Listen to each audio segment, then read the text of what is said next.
Fantatrao hoe havaiza ianao, iza ny atombohanao ary havaiza io teny ampiasanao andavanandro na ny malagasy.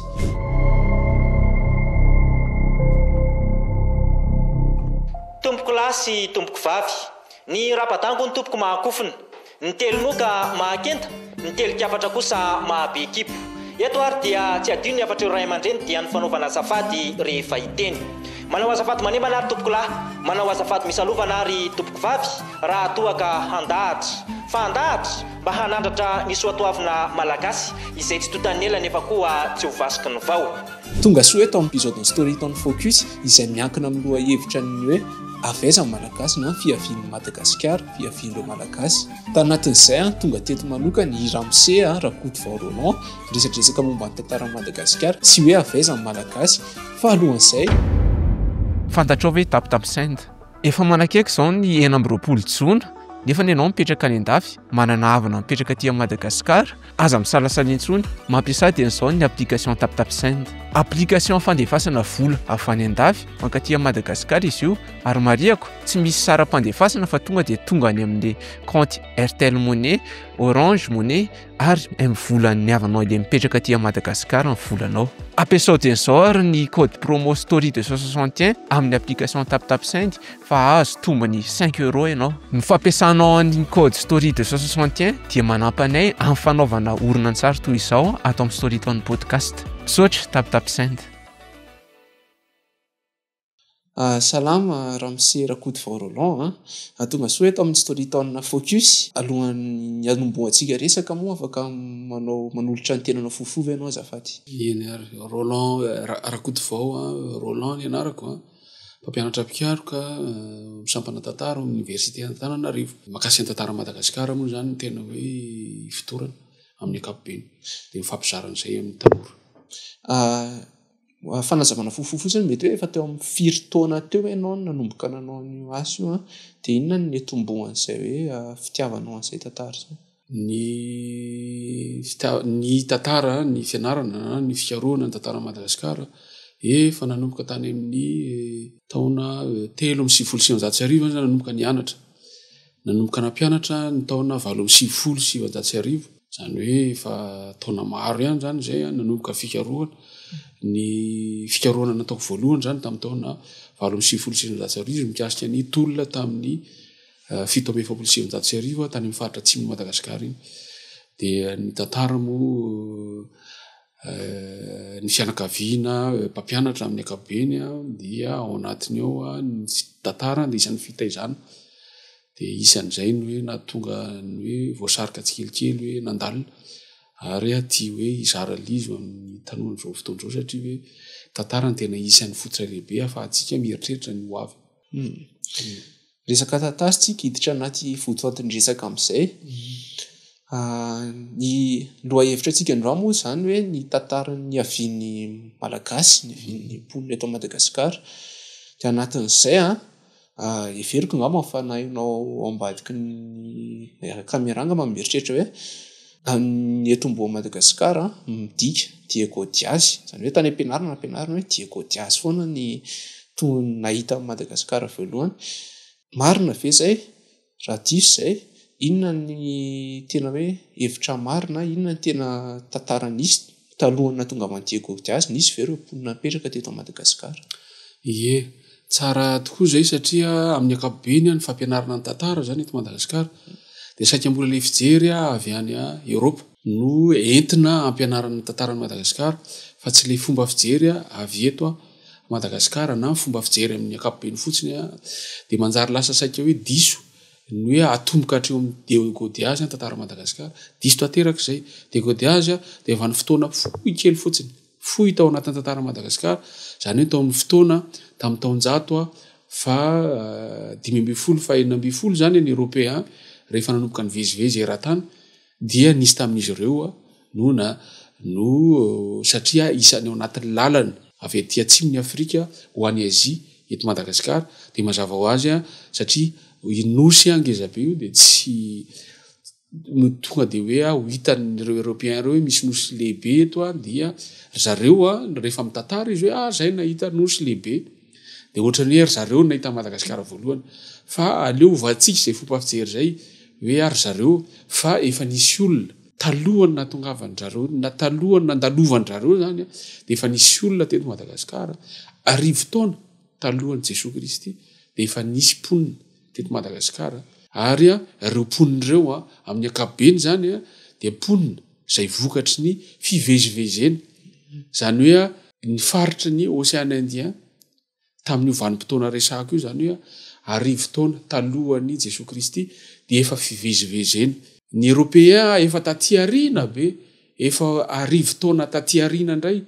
ny Européen zany hoe efa fantatr'ireo mponina taty amin'ny Océan Indien reo arivo-taona talohan'i Jesosy Kristy ny Océan Indien. Ny Européen efa arivo-taona taty aorina zany hoe efa fantatr'zareo ny fisian'io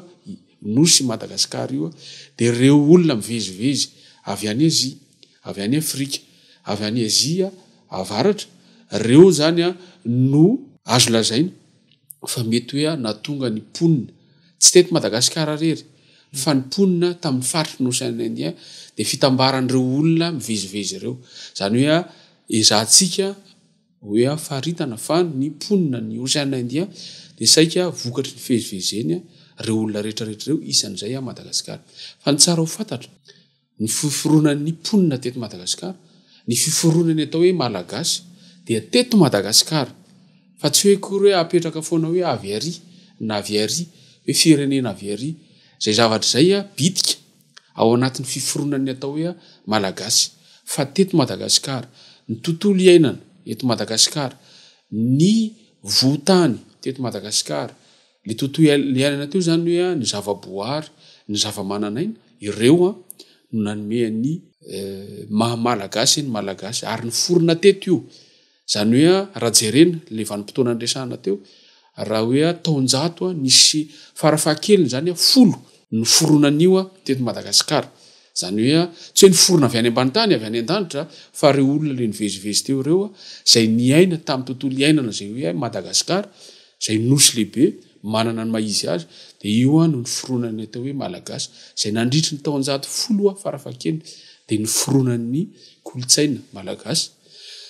ny foronan'ny teny malagasy ny foronan'ny mponina ny olona malagasy zay eto amintsika ihany ny misy hoe malagasy fa tsy hoe kory malagasy misy malagasy tany anana tany de ny findra teto Madagasikara de inona ny malagasy kanefa na izany na zany ary ao anatina vondrona anankiray Madagasikara vondrona teny vondrona olona ary vombona fomba zay itovizana amin'ny ankapobeny fa tsy hoe kory tena hoe mitovy tanteraka dia lay vondrona atsoina hoe Austronésie zany hoe ny austronésien zany amin'ny ankapobeny zany hoe rehefa manontany ianao amin'ny mamaky boky zany sy ny rehetrarehetra de hoe ny malagasy dia vondrona anankiray indrindra ny teny ao anatin'ny hoe Austronésie io zany hoe ary amin'ny faritra atsimantsinana Madagasikara tsy Indonésia tsy Indonésie irery fa misy vondrona olona vondrona firenena vondrona tany zay tafiditra ao Madagasikara zay nanome endrika ohatrany hoe vondrona hitambarana zay afaka ilazana zany hoe ilazana hoe le vokatry le fivezivezena olona maromaro teo nanome ny mponina taty amin'ny faritry ny Océan Indien. Océan Indien io zany hoe Afrika Atsinanana Arabia Perse Inde Asie du Sud-Est ray manontolo iny zany hoe misy itovizany kely Chine ihany no mety hoe misy tena hoe tsy de misy fandraisany loatra amin'ny Océan Indien fa amin'ny ankapobeny reo faritra rehetrarehetra reo de saika manana hitambarana avokoa fa ny malagasy na zany na zany ary ny avaka no ny zavaboary sy ny zavamananaina zay nisy atsika teto satria io nanomehan'ny mahamalagasy ny malagasy. Tsara ho fantatra tokoa zany afatra zany professeur Rakotovao fa ny fanontaniako manaraka de hoe na de teo ary zany le hoe fivezivezen'ny mponina teo amin'ny Océan Indien teto Madagasikara de hoe taizavy ary hoe hitanao hoe amin'ny fiforonan'le fokraf eo taizavy reo mponina reo ny tena hoe nandeha nisy hoe mponina teo amin'ny Arabia ve ohatra hoe nakaiza izy tany amin'ny atsinanana kokoa ve izy nandeha sa hoe nanahoana fomba fizarasarandreo zany tamin'ny tonga teto Madagasikara nanana ny entre guillemets préférence ve zareo teo amin'le hoe fizarantany zany. Ya ny tsara zany hoe fantatra mikasany hoe rehefa ny forona ary lay mponina hoe malagasy efa nanomboka tamin'ny vanim-potoana ela be ndresako teo hoe arivo-taona de aveo nytoy io arivo taona taty aorinan Jesosy Kristy zany hoe azo lazaina io zany nisy roa arivo taona satria fiforonana vondron'olona fiforonana kolotsaina fiforonana maizy azo olona vondron'olona anankiray de tsy ao anatin'ny fotoana lava io dia isan'izay zany ny hoe ny malagasy dia isany hoe fiforonana vondron'olona voalohany zany de saika itovizany io any zanak'olombelona ray manontolo eto ambonin'ny tany zany hoe ny olona zay miainga avy amina razana anankiray no niara-nonona tamina toerana anankiray de io aveo namorona karazana fombafomba namorona karazana lalàna hoe ahoana ny fomba ataotsika iarahantsika miaina eto amin'ity tontolo iainana zay misy atsika ity de isan'izay zany ny mponina voalohany teto Madagasikara de ny etsotsika azy io le rafitra voalohany io raha nakany Eropa ianao na nakany Afrika na ny akany faritra ny Azia de hoe teny frantsay le hoe patriarche raha tany Eropa de hoe clan fa teto Madagasikara izy de atsoina hoe foko zay tsy midika hoe clan fa misy endriny hafa akoatrany hoe clan ny ao anatin'ny teny hoe foko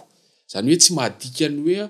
foko mihitsy ny clan fa azo lazaina io zany fiforonana raha fiarahamonina voalohany de zay daholo fa ny teto Madagasikara zany nampiavaka azy de le hoe foko de io zany io akory hoe tsy nisy hoe faritra hoe teto na ohatr' zany fa arakaraka io zany hoe le lazaiko teo hoe nisy fivezivezena tao de le fivezivezena Madagasikara ao anatin'ny lalana hoe raha hoe avy any Afrika andeha ho any Azia raha avy any Azia avaratra andeha ho aty Madagasikara de efa tsy maintsy misy lalana eo fa tsy afaka hoe manitsinitsy ho azy fotsiny eny ambony ranomasina eny fa misy lalana ny tena hoe mamaritra le lalana zany de atsoina hoe mousson io rivotra io zany no manampy any Tatsambo ahafahana hoe zao tokony lalana de Madagasikara tafiditra amin'ny faritra avaratra zay lalovan'ny mousson iny zany hoe ny faritra avaratra andrefa ny Azia zany hoe Arabia sy Afrika Atsinanana de tafiditra ao anatin'iny Madagasikara de mazava ho azy ny ilany avaratra andrefana sy avaratra Atsinanana indrindrindrindra Madagasikara no misy mety hoe anipetrahana olona voalohany teto Madagasikara tsy maintsy ho amareo satria amin'iny lay mousson le hoe lalan'ireo le hoe olona ho aty Afrika amin'ny akabeny zany Afrika Atsinanana de eo zany avaratra Atsinanana sy avaratra andrefana eo ny mety hoe ny foronana vondron'olona voalohany zay asotsika hoe foko ny foko de razana ray no tambarana zany hoe tsy tokony hialan'izay ny famaritana ny atao hoe foko satria razana anankiray vao miala ny hoe razana anankiray zany de tsy foko tsony ny anarany fa zavatra fandray fa zay zany ny foko de ireo zany jereo tsara Madagasikara lehibe samy hafa ny tontolo misy eto Madagasikara raha makany amin'ny ilany Atsinanana ianao ny ala ny betsaka kokoa ohatr'izay koa ny ilany any avaratra raha makany amin'ny ilany andrefana ianao ny toetany hoe malalaka hoe plateau moa ny fiantsoana azy zay kokoa ny tena mibahana miaraka amin'ireo renirano ngeza be raha makany atsimo ianao dia tany zay misy ohatrany hoe tontolo hoe zavaboary zay miaina kokoa anatina toerana somary mafana aty ampovoatany de toerana avo zany somary mangatsika ny moron-dranomasina ray manontolo moa zany de efa itovizana hoe tontolo iainana hafa dikan'izay zay zavatra zay de efa miteraka hoe mety samihafana kely amin'ireo vondron'olona teto Madagasikara zany hoe ny olona nipetraka tany avaratra Atsinanana zay akaiky ny ranomasina akaiky n'le mousson resahako teo dia hafa ny olona mipetraka aty ampovoatany amin'ny toerana avo mangatsika hafa ny fomba fiainana ny olona any amin'ny ilany zay hoe misy toerana ahafahany hoe isy ny biby lehibe toy ny omby ny voay de hafa ny tontolo de ny foko zany amin'ny akapobeny zay ny foronany mifanaraka am'izay fa ny tsara ho fantatra zany hoe razana anankiray de foko anankiray de iny aveo iny razana iny ny manome anarana an'ilay foko de amin'ny akapobeny io olona io no anaran'ilay foko fiteny azy moa miteny frantsay hoe non éponyme zany hoe ny anaran'ilay olona na ny mean'ilay vondron'olona no lasa anaran'ilay foko zany hoe zany ohatrany hoe zafindreny mahay zany hoe ny taranak'ireny mahay ohatra zay zany karazana anarana foko ny forona voalohany teto Madagasikara zany hoe anaran'olona eo koa mety hoe misy foko a ny forona tamina hoe zavatra ny seho nanamarika ny fiainany zareo de nomeny anarany iny hoe anarana foko anankiray zany a noho izay le hoe de ohatra zao ataontsika hoe tandrona hoe ny olona amin'ny faritra mandry tsara dia ao androna zany hoe misy zava-maniry a zay mety hoe mifandray amin'le izy a de hoe zay avy eto androna zany hoe ny tandrona ny filaza azy zany hoe misy ohatrohatr'izay zany ny fomba hiforona ny foko de saika misy eran'ny Madagasikara io fa tady io tsara fa ny mampiavaka azy dia ny rafitra tao anatiny dia nitovy daholo satria io a mitovy eto ambonin'ny tany hoy hoe lay razambe dia ny zokiolona no lehibe toaviny ray rehetra rehetra io zokiolona io a no mandamina ny fiainana ahafahana mivelona raha misy manao tsy mety ahafahana hoe mampita amin'ny taranaka ny hoe zao ny sotoavina zao ny fady mba ahafahantsika miara-miaina satria ny fady io zany isan'ny zavatra lehibe hoe mampirindra n'le fiarahamonina io zany a no antsoina hoe foko io a tsy voaisa io eto Madagasikara tsy voaisanao satria samy nipetraka tsy kelikely mazava ho azy moa zany hoe toerana misy rano ahafahana mivelona zay matetika ny toerana hoe feno an'ireo foko ireo era Madagasikara de mazava ho azy a tsy hoe nifandray ireo foko ireo fa samy nanana ny na izy azy noho ilay tontolo iainana andresahako teo de eo a no mety mahatonga le hoe mety misy mahasamy hafa azy kely ny fomba fiteny ny fototra anankiray de le hoe razana hitambarantsika malagasy io ny hoe fanajana fa tsy mivavaka ny fanajana ny razana ary io a no entina mandrafitra ny fiarahamonina fa ny teny satria ny tontolo iainana zay iainanao a no mandrafitra ny teny zay teneninao de mazava ho azy hoe ny mponina ty ampovoantany satria mipetraka amin'ny toerana avo de saika mifandraiky amin'izay any teny ampiasaina ny olona ny atsimo ny olona ty andrefana ny olona ny avaratra ny olona amoron-dranomasina de mifandraiky amin'io ny amoronana iny teny zay no mahatonga l'izy hoe misy fomba fiteny samy hafa ilazana hoe ny antsy fotsiny ohatra ny antsy ty ampovoantany raha makany atsinanana ianao hafa ny ilazana zany hoe zay fa tandremo fa misy itovizantsika rehetrarehetra zany hoe teny anankiray ihany ary zay no ahafahana milaza zany hoe malagasy tsika ohatra ny vary ny vary dia vary na ny avaratra andrefana tsy matsinanana ohatran'izany koa ny akoho zany hoe raha jerena zany ohatrany hoe ny fototry ny sakafotsika ny vary sy ny akoho ireo zavatra ireo de raha ihany ny ilazana azy eto Madagasikara mety misy hafa koa ohatrany hoe ny raza fa raza ho fotsiny mety hoe kely fa razana zany hoe zay zavatra zay zany tsara ho fantatra amin'ny rafitry ny foko eto Madagasikara zany hoe le fiforonana vondron'olona taorianan'le fivezivezena andresahako teo de nisy vondron'olona ny forona tamina faritra tsirairay araky ny fivelomana zay nisy hoe nanjono namboly ny ompy tany anaty ala arakaraky nio de iny koa no manomeny mampiavaka azy isaky ny foko tsirairay fa misy hitambarana tsika rehetrarehetra de ny fanajana ny razana de eo ny lesahako teo hoe ny sakafo zay hoanitsika amin'ny ankapobeny de ohatra ny vary anatin'izay moa araka ny tenenao tao hoe nitsangana reo foko maromaro zany hoe samy nanana ny fomba mampanao nampiavaka anazy fomba fiteny mety hoe nampiavaka kely anazy tiako azavainy ramose rakoto vao anay manokana eto hoe ahoana zany le fomba nitohizany le tanao nitsangana fahafoko fantatry hoe anatin'ny tantara Madagasikara moa nisy natao hoe fahafoko de fahampanjaka de ahoana ny transition zay azafady amin'ny teny vahiny fa hoe ahoana ny transition zay hoe avy any fahafoko de nakany fahampanjaka de le hoe tonga tamin'ny hoe fanjakana Madagasikara ngeda be raha veto hoe ahoana fomba nampifandraisana na teo amin'ny resaka hoe fomba mampanao kolotsaina na fiteny ahoana fomba nahatonga avan'izay tantara Madagasikara de indraindray mety hoe ataontsika ohatrany misy zavatra hoe mystero ohatra le hoe misy mahasamy hafa kely azy tsika eto Madagasikara fa misy nefa hitambarantsika zay zavatra zay tsara hoe de hitambarana io nefa ny tena hoe manome fototra lehibe ho antsika rehetrarehetra le resaka razana sy le resaka ohatrany hoe sakafo ny fivelomana arakaraka zay zavatra zay zany tsara tsindriko ety am-boalohany dia ny ala avy eo amin'le hoe foko zay niparitaka eraky ny faritra teto Madagasikara tsika zay tena nisy tanàna ny forona nisy fombafomba kely zay mety misy samy hafa aza kely fa hitambarantsika malagasy de taiza ho aiza ary ny lasa nivadika hoe fanjakana hoe lay fahafoko teo zany zany hoe le taonjato arivo tao alohan'i Jesosy Kristy sy tao aorianan'i Jesosy Kristy zany hoe roa arivo zany a le taonjato le hoe fahafoko zany hoe ny foronan'ny mamalagasy sy le foko teto Madagasikara taizaho aiza nanomboka niditra tsy kelikely zany a nakany am'le hoe fanjakantsika de zany hoe nanomboka teo amin'ny taoarinan'ny taonjato fahafolo zany hoe arivo nanomboka teo am'le hoe arivo taona manaraka zany hoe taonjato fahafolo zany hoe azavaiko kely a zany hoe ny fiovana zany amin'ny ankapobeny eto ambony tany ny zanak'olombelona rehefa misy karazana kolotsaina roa samihafa mifanena de mety io mety hoe ny fanaraka zany hoe nisy karazana adaptation ny anankiray zany amin'ny teny frantsay mety io mety hoe nisy fiovana zany hoe rehefa nitambatra ireo de nisy zavatra vaovao forona mety io tena hoe ny fanolana mihitsy ny fanohatra de mety hoe le anankiray ny tena nanjaka tamin'ny anankiray zay zany zavatra fiseho zay amin'ny ponina rehetra eto ambonin'ny tany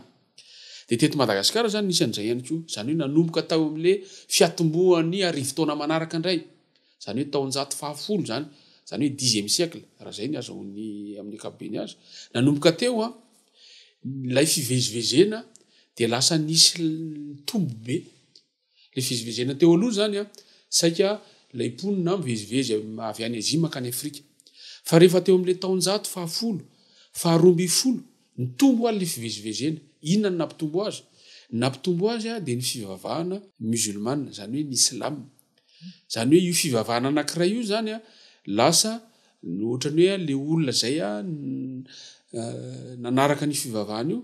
de nanana an'izay kolotsaina zay izy hoe mandeha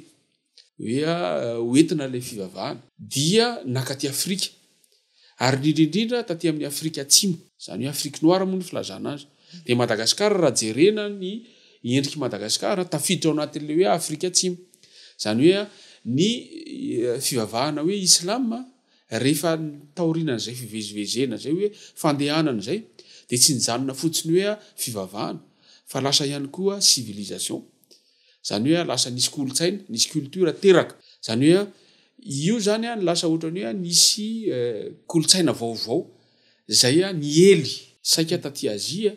Afrika amin'ny ankapobeny de io kolotsaina io zany no tonga teto Madagasikara zay lasa nifandray tam'le kolotsaina efa nisy teto Madagasikara nanomboka tamin'ny taonjato fahafolo sy faharoamby folo satria niteraka tamin'ny taonjato fahafito ny fivavahana musulmane de izy le nitatra nakaty am'le hoe Afrika aty tapany atsimony Afrika de tamin'ny taonjato fahasivy de ny tena hoe natongavana taty Madagasikara zany tsy amin'ny mahafivavahana azy fa amin'ny mahakolotsaina azy ny tena hoe ny elezany taty Madagasikara de reo nisy olona nivezivezy be de be ny ampindray zany reo de reo ny tonga teto Madagasikara nitondra kolotsaina vaovao de le kolotsaina zany io tsy hoe kory hoe fomba fotsiny fa nandraha fiarahamonina ary tafiditra ao anatin'le kolotsaina ny raha fiarahamonina zany hoe teo aloha to zany le nresahako hoe ny zokiolona no mandritra ny zavatra rehetrarehetra izy mandamina ny fiainana hoe lalàna ny fivelomana etsetraetsetra tonga retolo reto zay tsy teto Madagasikara rera ihany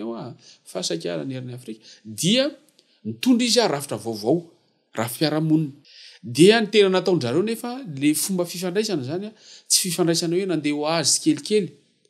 fa nisy karazana fifanandrinana zany hoe niady tamin'zareo reo sy le ponina efa nisy teto Madagasikara fifanandrinana zany le fifandraisana teo de io fifanandrinana io de saika niafara tamin'ny fandreseny reo islamisé moa ny filazana azy reo ponina nivezivezy reo saika zareo zany nandresy de rehefa enao no mandresy de enao zany mametraka lalàna vaovao fa tsy hoe kory hoe ny fanarahana hoe nandeha tsikelikely zany hoe zay fomba fiainana teto no arahana fa zareo fa saingy zao fotsiny tsara ho fantatra hoe ny rafi-piarahamonina ihany ny tena hoe zareo no nametraka lalàna fa ny kolotsaina amin'ny lafiny resaka hoe razana ny resako teo zao ohatra dia najain'ireo olo reo no ajain'ireo olo reo zany ny rafitra hoe razana fa eo am'le rafi-piarahamonina ny rafi-pitondrana zay no novaindry zareo mihitsy tanteraka taorinan'le fandresen'ny zareo de io no niteraka an'le hoe fanjakana de ohatra zao zany rafi-piarahamonina miseho taorinan'le hoe rehefa hoe ianao no mandresy dia manjaka amina toerana olona zay manaiky ho resy za le mpandresy de reo zany no atao hoe mpanjaka dia ny fianakaviana miaraka aminy raha teto imerina ohatra zay nisy ny foko hoe maromaro ny foko teto hoe isaky ny tanàna zay misy razana anankiray de io zany reo foko reo zany no zay hoe fianakavian'ilay islamisé na le mpandresy teo no tsina hoe andrina de le poniny efa teto zay nanaiky hoe eny ary fa nareo zany matanjaka am'izao nareo nainanoratra satria efa nainy sorabe izy sy ny tarina de ekena de reo natsona teto imerina hoe hova de le olona tsy nanaiky fa hoe baboanandy etc reny natsona hoe andevo zay zany ny raha fiarahamonina de mifototra am'izay ny raha mpitondrana zay nipetraka hoe ny mpanjaka tsy misy raha tsy misy io hierarchie ny filazazana ny teny frantsay na hoe fi rafitra hoe misy ambaratonga hoe andrina ova sy andeva de io zany no niteraka ny antsona hoe fanjakana io rafitra io zany amin'ny akabeny atao hoe fanjakana de nametraka karazana rafim-panjakana ny fanaraka am'izay isan'izany zao ohatra ny hoe ny fahefan'ny mpanjaka dia tsy maintsy omena asina zay zao ohatra rafitra anankiray hoe institution ny filazazana amin'ny teny frantsay hoe tsy maintsy omena asina ny mpanjaka ohatra ny eona le atao hoe asina ny asina zany ho atsika malagasy ny razana de manana ny asina zany hoe ianao tsy lasa razana raha tsy mandalo amin'ny fahafatesana de misy fombafomba atao hoe diovina amin'ny alalan'ny rano ny afo ny teny etsetra etsetra de rehefa tonga am'ilay etapy ny dingana farany dia aleviny ianao amin'ny fasandrazana de rehefa avy eo ianao zany lasa manana ny asina zay ny mahatonga ny hoe lay tany ilevenan'le razana tany razana de masina satria le razana lasa masina rehefa nandalo ale fandiovana rehetrarehetra teo de io no niraisina tam'ilay mpanjaka hoe any mpanjaka izy velona iny de ho ampitoviana amin'ny razana hoe omena asina zany hoe diovina ampandrona misy ny fandrona zany hoe roana ny fana ratsy rehetrarehetra amin'ny alalan'ny afo manao fety mihira mandihy misakafo miaraka mihinana teo zany tsy ny akohotsony fa lasa ny omby ndray ny lasa sakafo hoe hitambarany rehetrarehetra vita zay de apetraka eo amin'ny fiandrianana izy dia zay izy lasa mpanjaka de masina zay zavatra zay tsy maintsy ekena ary io ny ananany fahefana atao hoe tsy refesy mandidy zany hoe ny fahefan'ny mpanjaka zany tsy refesy mandidy satria eritreretina izy hoe manana asina zany hoe le dikale teny hoe asina zany hoe masina hoe sacré zay zavatra zay zany de io no mametraka ny rafitra rehetrarehetra zay hitondrana le fanjakana de avy eo moa zany ireo olo reo de nifindrafindra erany Madagasikara tsy nijanona tamin'ny toerana ray reo fa le islamizena le hoe ny ady fa lasa izy nifindra tamin'ny toerana anankiray de namorona fanjakana anankiray indray de eo koa le hoe fifandimbiasana am'le samy fianakavian'ny mpanjaka matetika tsy ampy le toerana anankiray misy an'le voalohany de ilay zanaka mpanjaka anankiray zany hoe prince moa zany lazana azy lasa izy mamorona fanjakana anankiray indray de misy fanjakana miforona de ohatr'izay ihany koa zany raha ohatra ny hoe sendra misy olana indray hoe satria tam'izany vanotony zany nanambady maromaro le mpanjaka de indraindray mety misy hoe zanakalahy maromaro samy te hanjaka de miady reo de zay mandresy indray lasa mamorona fanjakana vaovao de io avy eo zany nopiranyireo fanjakana be de be era Madagasikara ny fanjakana voalohany forona teto Madagasikara de tany amin'ny faritra atsimo atsinanana isany ohatra ny fanjakana Tambahoaka fanjakana Antaimoro ary ny farany atsimo indrindra ny fanjakana Antanosy reo zany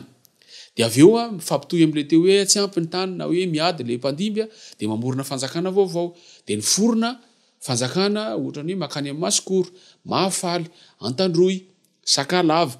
Tanala Betsileo dia reo zany isan'ny fanjakana lehibe de ny teto imerina ohatra imerina zany hoe toerana avo ny dikany zany hoe manerinerina hoe imerina de io zany ny mpanjaka teto imerina de namorona fanjakana koa izy ary natsona hoe merina fanjakana merina de reo zany lay fanjakana ny forona zany hoe noho ny fahatongavan'ireo oloreo de nisy ady tao de zareo rehefa nandresy nametraka rafitra vaovao de nanova lay endrika foko izy zany hoe le foko zany tsy le razana ntsony no hitambarana fa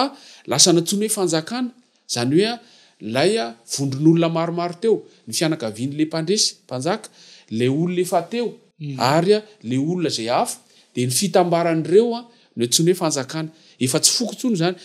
ny fanjakana zany de fitambarana foko maromaro tadio tsara zay ary lay fanjakana dia nomena anarana amin'ny akapobeny zany hoe le hoe merina ohatra satria zay zany eto ampovoantany dia tsy foko fa fanjakana satria fitambarana foko maromaro ny merina tsika mantsy lasa nanatsotra lista taty arina zay le ndresako tary amboalohany hoe fomba fijery avy any Eropa le hoe de godiage nahita Madagasikara de fomba fijery avy any koa le hoe ny foko teto Madagasikara de merina diso fa fitambarana foko maromaro no nanome fanjakana anankiray lehibe natsona hoe merina fa natonga atsika nampifangaro azy taty arina de le mpanjaka natsoniky hoe merina reo fitambaran'ireo foko maromaro reo de lasa nanatsotra zavatra tsika hoe foko merina zany fa arany tokony izy fanjakana merina fanjakana sakalava fanjakana betsileo jereo tsara ny fa tsisy idirana razana mihitsy lay anaran'le fanjakana fa raha ny anarana foko zany de tsy maintsy misy razana miaraka aminy fa le hoe betsileo be debe zay ka tsy leonareo zay zany no hoe fanjakana fa le ponina tao natsony le mpanjaka hoe betsileo de lasa tavela am'izao fotoana zao hoe le olona am'ty faritra ity de natsona hoe betsileo de lasa mifangaro zany hoe tsara ihany hoe anazavana zay tsy kelikely hoe fanjakana io fa no le hoe natsony le mpanjaka izy hoe ny anaran'lay ponina le vahoaka le mpanjaka hoe betsileo de lasa nataotsika hoe foko zay diso tanteraka fa betsileo fotsiny amin'ny ankapobeny hoe vondron'olona na hoe vondron'olona any amin'ny faritra atsony hoe betsileo zay zany no hoe nahoantsika lasa hoe avy eo amin'ny foko na keo amin'ny fanjakana de inona ny endriky le fanjakana avy eo tanatin'izay moa tamin'ny tantara moa zany le hoe nanao an'le hoe nationalisation iandrianam-poromerina de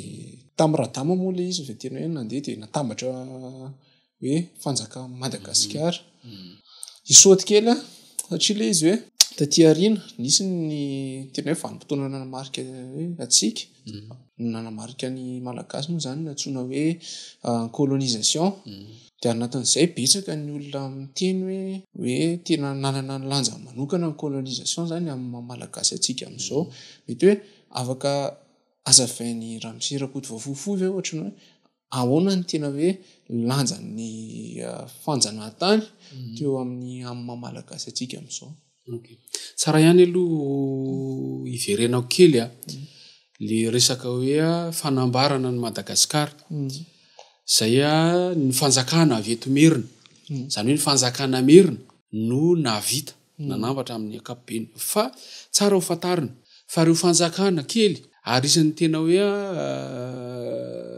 lasa fanjakana lehibe rehefa avy eo de samy naneritreritra daholo hoe hanambatra ny Madagasikara isan'izany ohatra hoe ny fanjakana sakalava zareo nananeritreritra voalohany hoe andao hitaritsika ty fanjakantsika ity efa nisy fotoana hoe ifanaraka ny mpanjaka sakalava sy ny mpanjaka betsimisaraka sy ny mpanjaka tao amin'ny faritra atsinana Madagasikara hoe andao tsika hitambatra anankiray satria ireo zany raha jerena ny velaran-tany de ny fanjakana sakalava no lehibe indrindra satria manomboka avy amin'ny renirano Mangoky ka hatrany amin'ny renirano Samborano zany hoe Samborano Mangoky zany aty Amorombe zany hoe eo avaratra kelin'ny Toliara hatrany Ambilobe Ambanja zafady hatrany Ambanja zany hoe Nosy be io zany ny velaran-tany ny sakalava zany hoe lehibe zero tsara zany hoe efa nanao an'izay izy fa andrianam-poromerina zany hoe ny zava-nisy teto imerina no afaka eritreretina angamba na tonga azy nieritreritra hoe andaokontsika mba hanao ohatra ny zalary eo satria ny adiny teto imerina zany talohany ny zarazara lasa niverina lasa nisy foko kely be dehibe indray samy nanany azy satria nisy mpanjaka ny zara efatra n'le fanjakana merina de ny ady reo nandritra ny fotoana efa ho taonjato anankiray zany hoe efa ho zato taona ny ady ny famono mihitsy ny teto imerina de andrianam-poromerina niezaka hoe andaotsika zalahy havana tsika ny olona ray ihany satria fanjakana anankiray ny atomboantsika fa dia nanomboka teo amin'ny fiatomboan'ny faraparany taonjato fa 8 zany a no niezaka andrenam-ponimery reo hoe andao a iverina hoe apetraka eto imerina ny fandriam-pahalemana de vitan'io faraparany taonjato fa 8 zany hoe 1794 no nahavitany an'izay de nanomboka teo izy nietrehitra hoe maninona moa raha toizany ity zavatra ity fa tsy ajanona fotsiny eto amintsika de nytoizana tamin'ireo foko kely manodidina ny merina isan'izany ohatra satria ny farany merina avy eo amin'io faritra tsitsika eo ny any avaratra eo ambodrabiby zany hoe eo avaratra io zany misy reniranokizabe eo tsy hoe mananara dia zareo any avaratra any zany hoe vakiny mananara hoe andao ho ampidiritsika merina namantsika fokoa vakiny mananara ohatr'izay koa ny avy atao tsinanana hoe vakiny adina any manjakandrina vakiny sisaony de ohatr'izay koa ny aty atsimo vakiny ankaratra ny atia andrefana vakiny vonozongo zany hoe andrefana zany hoe amin'ny faritra mahitsy miana andrefana andretraretriny ary ny atao atsimo andrefana makany amin'ny faritra arivomamo rehetrarehetra iny zany hoe ny ilany andrefana karatra rehetrarehetra iny zany hoe andao reo ao ampidiritsika homerina miaraka amintsika de nalefa nandrenam-pony merina ny fanotarana ny fanjakana de tafiditra tao reo zany hoe tsy ao anatin'ny merina reo fa andrenam-pony merina nanitatra de io avy eo nitany zanany zay ilay dama moa ny anarany satria ny akabetsahany ny fanafiana zay natao zany de saika ilay dama no nitarika azy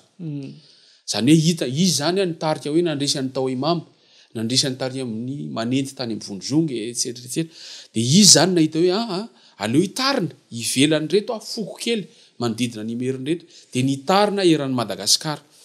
de io moa zany tsy vitany satria fanjakana lehibe no fanohitra taminy hoe fanjakana sakalava lehibe sarotra ny mandresany zany dia napiny britanika izy zany nafanana anao an'io dia tsy vitany hatramin'ny farany nefa io fa be de be ny faritra ny fanjakana na foko zay tsy resiny amin'ny akabe ny roa-pahatelo Madagasikara ihany no hoe tafiditra tao anatin'ireo fanjakana zany azo ny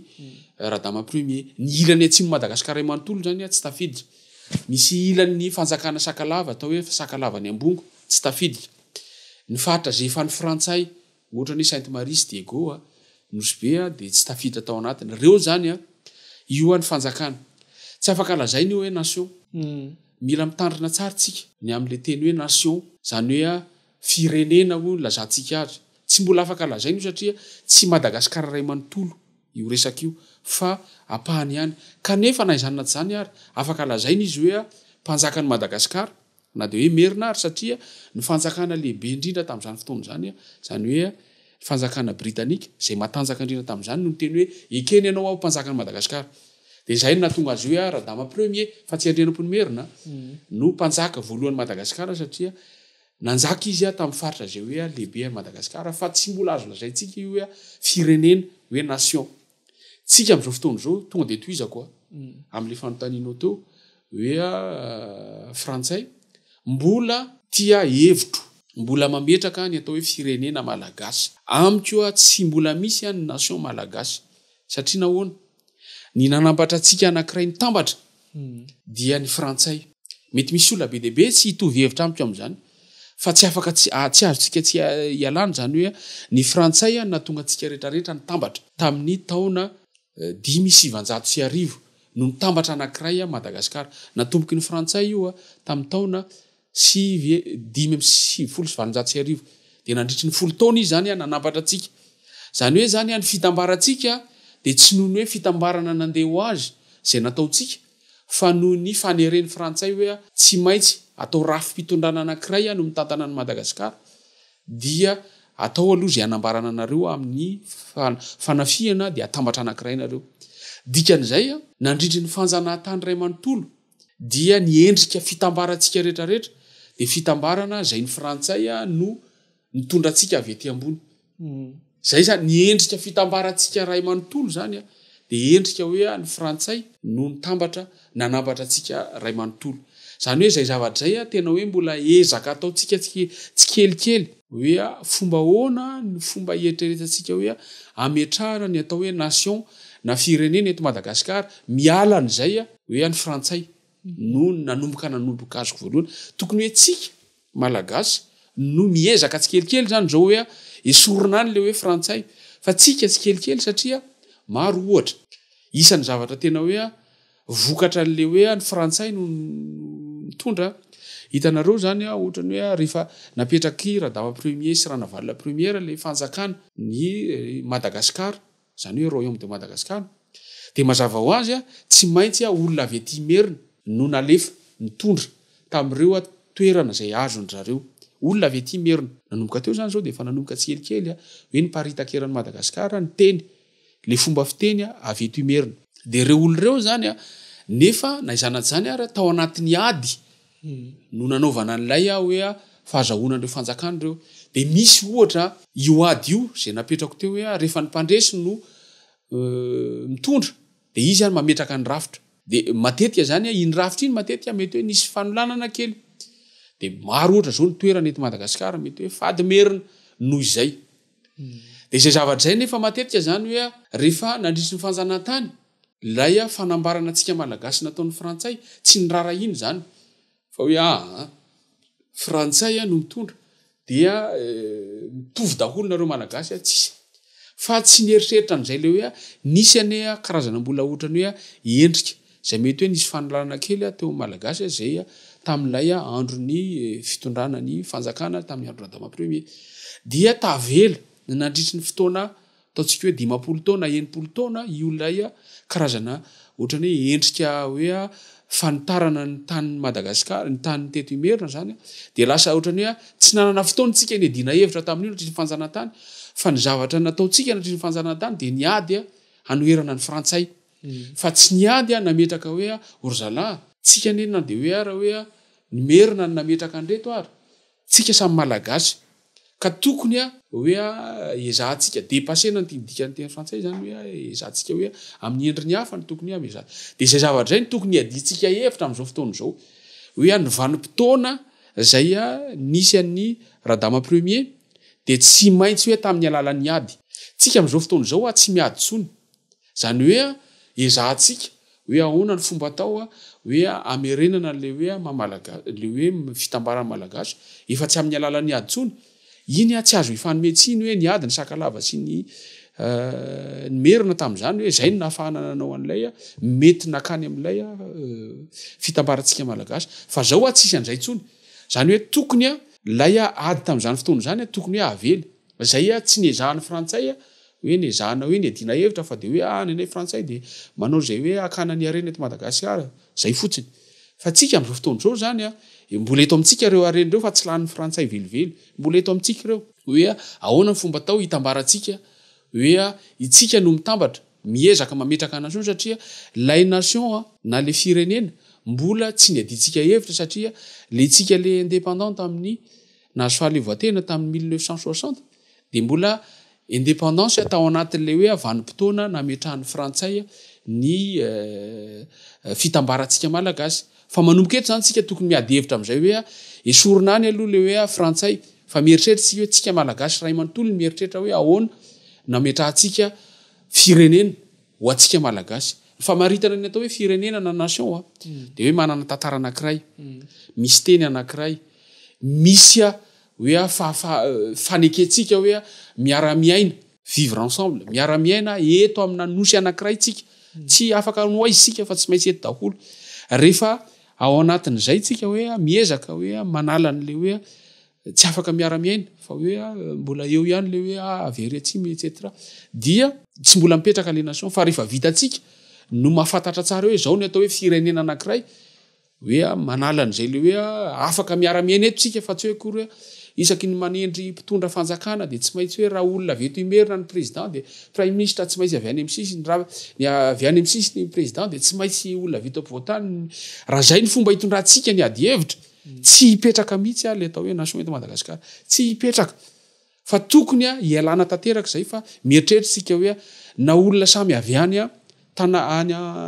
ikongo daholo ary mpitondra fanjakana malagasy reo ary tokony ekeny zay fa tsy hoe kory hoe tsy androsony any aminay raha vao olona tsy avy any aminay no any de lasa tsy mandrosotsika raha zay ny toe-tsaina entsika anaovana ny satria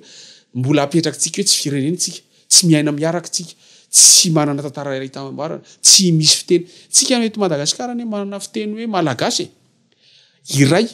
na de hoe misy fahasamihafa kely ary isaky ny faritra fa iray io na ho any atsimitsika mety hoe sahirana kely ao anatin'ny herinandro fa afaka herinandro afaka mifampiresaka tsika tsy isy olana mihitsy zany amin'ny ankapobeny de zay zavatra zay tokony hoe ezahantsika zany apetraka tsikelikely ary ny tantara miezaka hoe manazava tsikelikely an'izay zany hoe ohatrany ahoana fa tsy le tantara hoe ny frantsay de nanao an'izao de lasa tsy mieritreritra tsika fa hoe mieritreritra ny hoe ahoana fomba atao anarana an'ireto frantsay reto ahoana fomba atao hoe tsy hoe lasa tsy fitiavana ny frantsay tsy tokony izay no toetsaina fa hoe tsika malagasy ny mieritreritra tsika ihany no afaka mampandroso atsika matoa tsika mandroso de noho itsika matoa ny frantsay mandroso de noho ny frantsay fa tsy hoe akory hoe noho ny hoe ny romain zay nanjanaka azy ohatra no olana foana ho anazy fa itsika no mieritreritra an'izay fanontaniana maranako anazy ngamany na malava an'izay resaka izay ny tia fanontaniana mitiraka dievitra moa eto amin'ny firenena raha malala ny zava-misy eto tanànatsika eto Madagasikara fantatra hoe ohatrotry nahoana ny toetra malagasy hoe misy ireo toetra tsara misy ireo toetra ratsy tiako fantatra hoe malagasy ve inona ny tena hoe toetra tsara nanana malagasy ny toetra ratsy hoe mety nanana efatra amin'izay de hoe mijanona amin'ny resaka hoe frantsay teo antsika nety nanana hoe nety nisy ve ny hoe entre guillemets ny impact ny frantsay teo amin'ny hoe toetra malagasy atsika amin'izao tsy voatery mahita nadolo ngambany izy nampianarika hoe fahendrena malagasy de matetika za miteny foana hoe ny fahaditrana fahadalana malagasy ko misy fanaizana zany ary misy ataontsika hoe sotoavina zay nipetraka atao anatin'ny raha fiarahamonina taiza ny fototra ny sotoavina io ny fotony sotoavina zany tsika malagasy de teo am'le vanim-potoana le hoe foko zany hoe rehefa ny razana anankiray no hitambarantsika de moramora ny mametraka sotoavina moramora ny fampitokisana moramora ny mahafantatra hoe aty fady ty mila ajaina fa mampilamina atsika zany hoe io zavatra io zany no endrika ohatrany hoe nisy ny hoe fahendrena malagasy ary eo no ipetrahan'le hoe fihavanana zany hoe havana zany hoe amin'ny ankapobeny ny mpihavana no afaka ohatrany hoe ametrahana n'izay le hoe sotoavina hoe eritreretintsika hoe fahendrena malagasy fa tsika tsy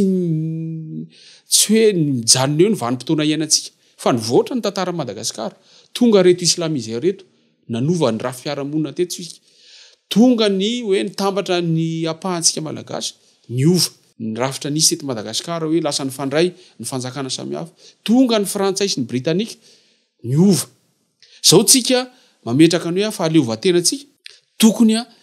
zay le endrika fiovana rehetrarehetra zay tokony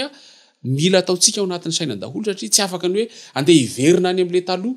fa ny zavatra avy any zay mety hoe afaka toizantsika no afaka hoe mbola toizantsika zany am'izao fotoan'izao fa tsy hoe akory hoe hiverina am'le endrika taloha sarotra zany de io am'fampitohy foana am'le resako teo hoe nation hoe firenena malagasy zany hoe mila miady hevitra tsika tsy ampy mihitsy ny ady hevitra eto amintsika fa miady hevitra miainga amin'ny hevi-diso tsika eto Madagasikara miainga amin'ny hevi-diso tsika de mametraka rafitra zay eritreretintsika fa hampandroson'ny Madagasikara tsika de nefa hevi-diso hoe foko 7 eto Madagasikara diso zany merina sy tanindrana io ambany andro sy tanindrana ny tenenindra dama premier fa io na dikan'ny frantsay hoe merina côtier de iny tsika rehetrarehetra koa de manaraka an'le hevi-diso de iny nametrahantsika zavatra ohatrany hoe matotra zay androsotsika de nefa tsy mety mihitsy tsy mety mandrosotsika satria hevi-diso no hoe tsika hoe anaovana ny fampandrosoana Madagasikara de lasa ny tsy afaka ny androso mihitsy tsika satria hoe ny hevi-diso moa ny antikatsika azy raha misy hoe avanana koa amin'ny teny frantsay hoe idée reçue no entsika anaovantsika zavatra matotra ampandrosotsika ny Madagasikara mazava ho azy tsy androso velively tsika tsy androso velively mihitsy tsika hoe raha zay ny fomba entsika hoe ampandrosoana ny Madagasikara fa tokony miainga avy amina zavatra ohatrany hoe inona daholo ny zavatra hoe mety hoe afaka ohatra sotoavina mbola afaka hoe mifandraika amin'ny vanim-potoana iainantsika amin'izao fotoana izao de iny no ampifandraisina amin'ny zavatra iainantsika am'izao fotoana zao dia iny a no entiny satria ny fihavanana ohatra tsy manofotsika efa nisy resaka ihany natao tany hoe utopie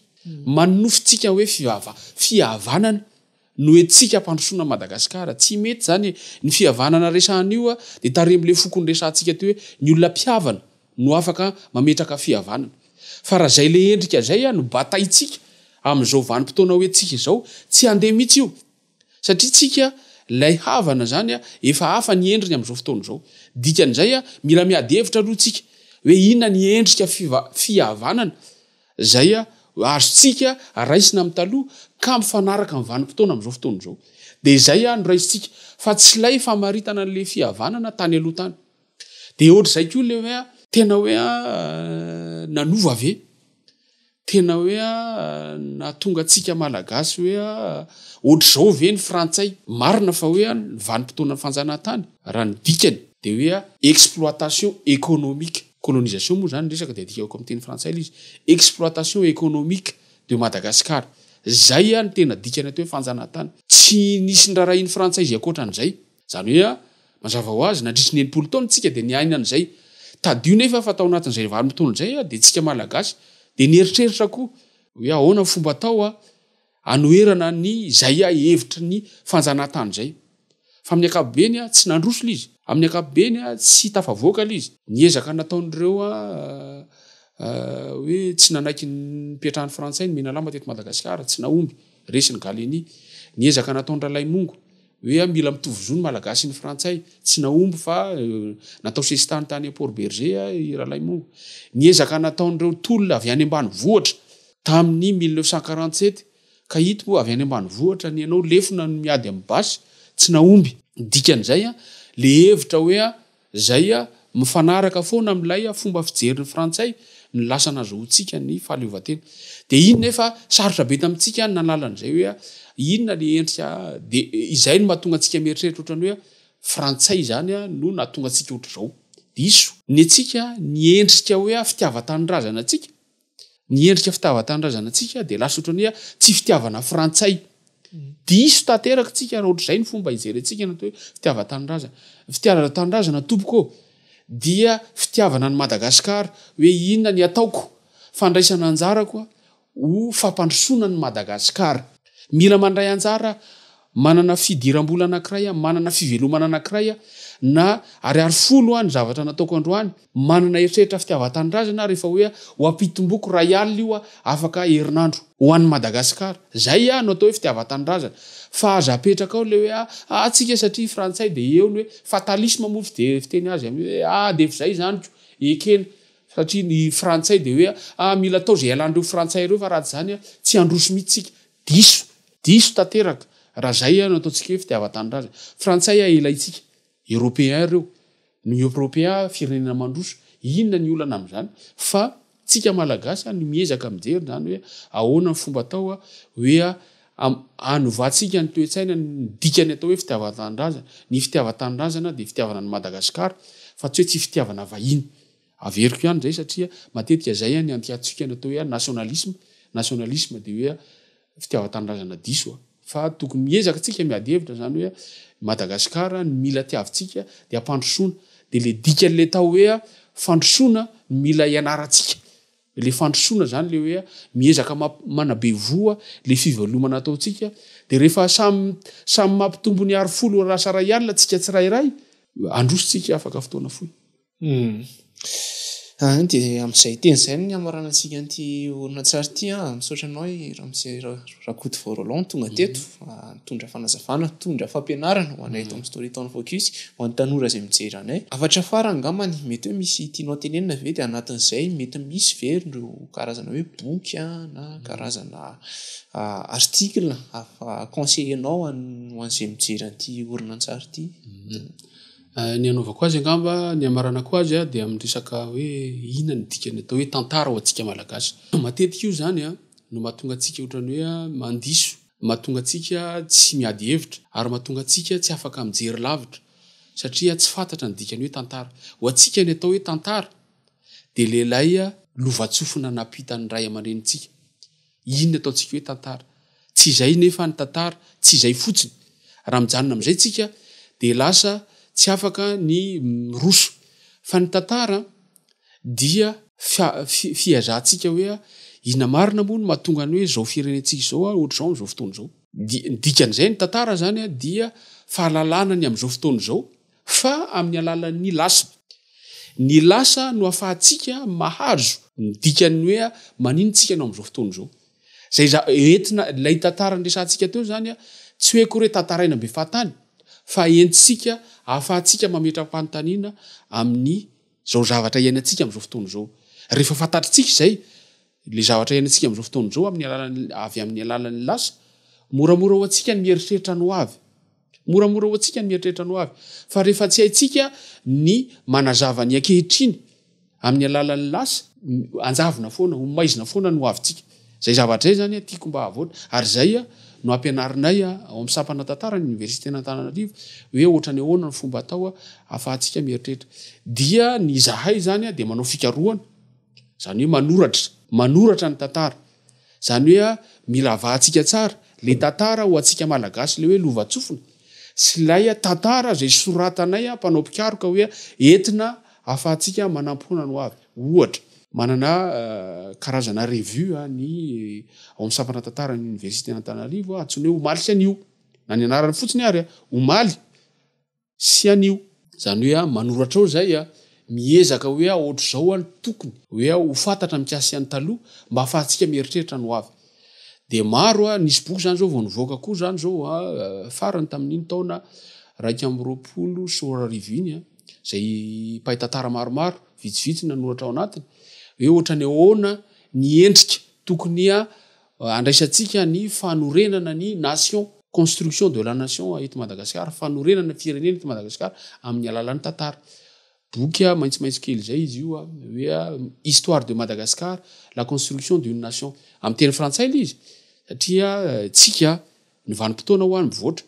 zany hoe tsika ny safidy hoe ny teny ampianarana amin'ny teny frantsay marina fa hoe mety eo sahirantsika amin'ny ankapobeny fa naizanat zany ary hoe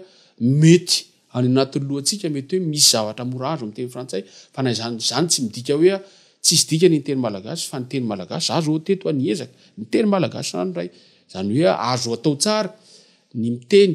sy mahazo ny tantara Madagasikara amin'ny teny frantsay zany hoe zahay historien zany zahay mpahay tantara mpampianatra mpikaroka de efa miezaka manoratra mba hoentsika hoe hijerena no avy mba ahafahana mahazo ny ankehitriny any lasa fa tsy avela fotsiny hoe lasa zany be inona mbola ilana zany am'izao fotoana zao fa tena ilaina be lehibe zay ahafahantsika satria tsika mbola tsy firenena am'izao fotoana zao fa mbola miezaka tsika on est encore une nation en construction mbola firenena mbola volavolaintsika satria mbola tsy tena tafapetraka tsara le endrika hoe famaritana ny atao hoe firenena amin'ny ankapobeny hoe le hoe miara-miaina amin'ny tantara imbonana amin'ny toerana zay imbonantsika fa tsika fotsiny hoe milamina satria nosy mitokana tsisy maneringely tsika de misy sakafo eto misy ndretraretra de petraka fotsiny am'izao hoe tsika tsy mampetram-panontaniana fa be de be ny zavatra mety hoe anery atsika any amin'ny hoavy zay tsy maintsy eritreritra hoe tsy afaka miololona rery atao amin'nosy tsika fa tsy maintsy mieritreritra ny hoavy amin'ny ankapobeny de misaotra anao ho antsika mpanaraka ny Storytime Focus de manasanareo isabona mitraka j'aime amin'ny ty orinantsara ty ho fanohanana anay ato amin'ny Storytime podcast amin'ny fanaovana orinantsara tahak'izao de amin'ray volana manaraka indray nivoaka ny episode ny Storytime Focus ka manaraka aneo ka manasanareo anaraka hatrany